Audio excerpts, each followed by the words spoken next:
Halo, assalamualaikum teman-teman. Saya Rian Najwa Mudahya dengan NIM 21040466040 dengan mata kuliah Psikologi Dalam yang diampu oleh Ibu Hikmatun Baligoh, MPSI. Izin memaparkan tentang materi yang bertemakan tentang terapi konstelasi keluarga, ingatan masa kecil, dan mimpi. Baik, materi yang pertama adalah konstelasi keluarga adalah tipe terapeutik dinamis yang mengalami ledakan besar dalam beberapa waktu terakhir. Proses psikoterapeutik ini dilakukan dalam kelompok dan berusaha membangkitkan perasaan dan emosi yang kita miliki dalam ketidaksadaran kita. Teori psikologi Jerman, Bert Hellinger, beranggapan bahwa individu untuk mengidentifikasi dan melarutkan ikatan ini yang beberapa orang mungkin sebut karma. Kondisi ini sepenuhnya jalan hidup dengan menghalangi secara konstan dan berulang-ulang keinginan untuk sepenuhnya bahagia, memiliki hubungan yang memuaskan, atau hidup dalam kekayaan terlepas dari semua komitmen dan upaya yang dilakukan. Fenomena ini disebabkan oleh semacam memori tidak sadar yang ditransmisikan dari generasi ke generasi dan yang dalam beberapa cara memengaruhi pilihan, hubungan, dan akibatnya seluruh hidup kita. Melalui metode konstelasi keluarga, sebenarnya kita dapat menyadari ketidakadilan, pengecualian, kekurangan yang dialami oleh nenek moyang kita, yang ingatannya yang menyakitkan dapat mencapai kita dan sampai batas tertentu mempengaruhi kehidupan. Konstelasi berpengaruh dalam pembentukan kepribadian. Menurut Adler, kepribadian anak pertama, anak tengah, anak terakhir, dan anak tunggal itu berbeda karena perlakuan yang diterima dari orang tua dan saudara-saudara pun juga berbeda. Baik, untuk slide yang selanjutnya adalah tentang efek terapi konstelasi keluarga. Yang pertama, akan meningkatkan koneksi dengan keluarga.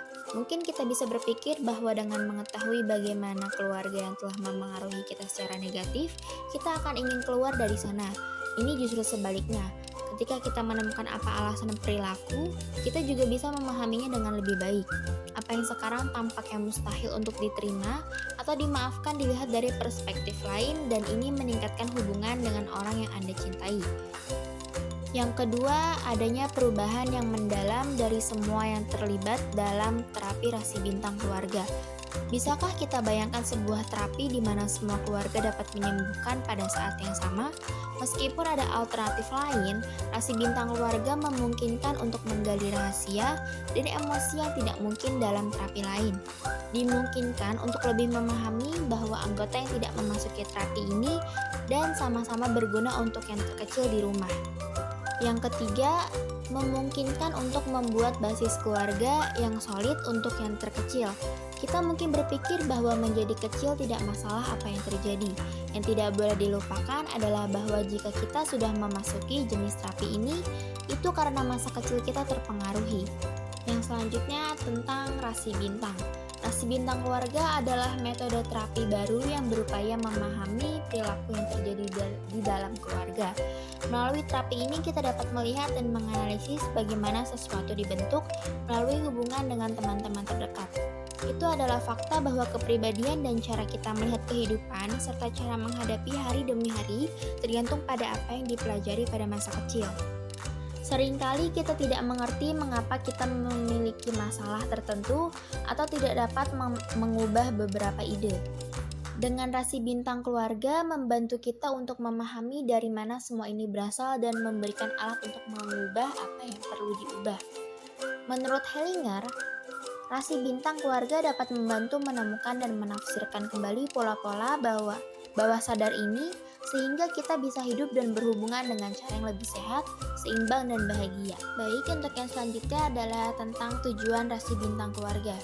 Tujuannya adalah untuk mendeteksi dan menemukan dinamika tidak sadar dari setiap keluarga dan sikap serta perilaku yang terjadi di antara para anggotanya.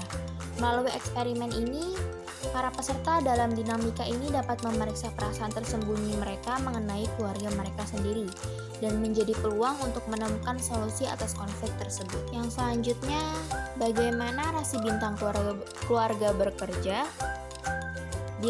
Seperti di ruang yang resmi, beberapa orang bertemu, biasanya antara 5 dan 12 orang, termasuk konselor yang bertindak sebagai terapis dan mengatur dinamika. Biasanya sesi itu diperpanjang beberapa jam. Di setiap bengkel 4 hingga 7 orang sebagaimana yang dianggap perlu oleh para ahli terapi berdasarkan pada keluarga yang ingin mereka wakili dalam dinamika. Setiap peserta memiliki giliran untuk menjebak keluarga mereka sendiri selama 1 jam. Orang yang berpartisipasi dalam dinamika itu tidak harus mengetahui karakteristik atau teori-teori yang menjadi dasar terapi jenis ini. Cara kerja benar-benar pengalaman, meskipun terapis membebankan serangkaian elemen metodologis yang penting. Semua peserta melakukan terapi mereka sendiri, tetapi mereka juga mendapatkan manfaat dari mengalami semua peran yang mewakili kerabat dari peserta lain dan menarik kemiripan dengan kisah pribadi dan keluarga mereka sendiri. Yang selanjutnya adalah konflik yang biasanya dirawat itu seperti masalah dalam hubungan keluarga, trauma anak, masalah dengan pasangan atau dengan hubungan romantis yang lama, hubungan dengan anak-anak, gambaran depresi, kesedihan, proses berkabung, mengatasi penyakit serius, isolasi, dan juga merasa kesepian. Dinamika perkembangan dalam konstelasi keluarga apabila tidak memiliki dukungan ilmiah. Praktik ini sering dikaitkan dengan pseudosains dan tahayul. Ini adalah salah satu mode usia baru yang telah memperoleh relevansi antara lingkaran spiritual dan pseudopsikologis. Dalam kasus apapun, di sini kita akan membatasi diri untuk mendeskripsikan atau lebih tepatnya menggemakan semua kemungkinan penerapan jenis terapi ini berdasarkan kesaksian Hellinger dan pendukung terkemuka lainnya dari praktik terapeutik ini. Terapis dalam konstelasi keluarga biasanya menunjukkan bahwa terapi jenis ini berguna untuk mengatasi masalah sistematik dalam keluarga, dapat membantu menyelesaikan konflik beku dan menafsirkan kembali hubungan keluarga, dan dengan ekstensi untuk menemukan makna baru untuk hidup. Yang selanjutnya adalah manfaat rasi bintang keluarga. Terapi rekonstelasi keluarga mengambil banyak kekuatan dalam terapi emosional. Ini tidak biasa jika kita memperhitungkan semua manfaatnya. Yang pertama, mengizinkan memahami masalah dari akarnya. Banyak terapi fokus untuk menemukan solusinya. Dengan rasi bintang keluarga, kita bisa mulai dari dasar kehidupan dan masalah keluarga. Ini memungkinkan untuk memahami bagaimana pola negatif mempengaruhi dan memberi solusi untuk merubah secara efektif. Yang kedua, terapi yang membutuhkan sedikit investasi waktu.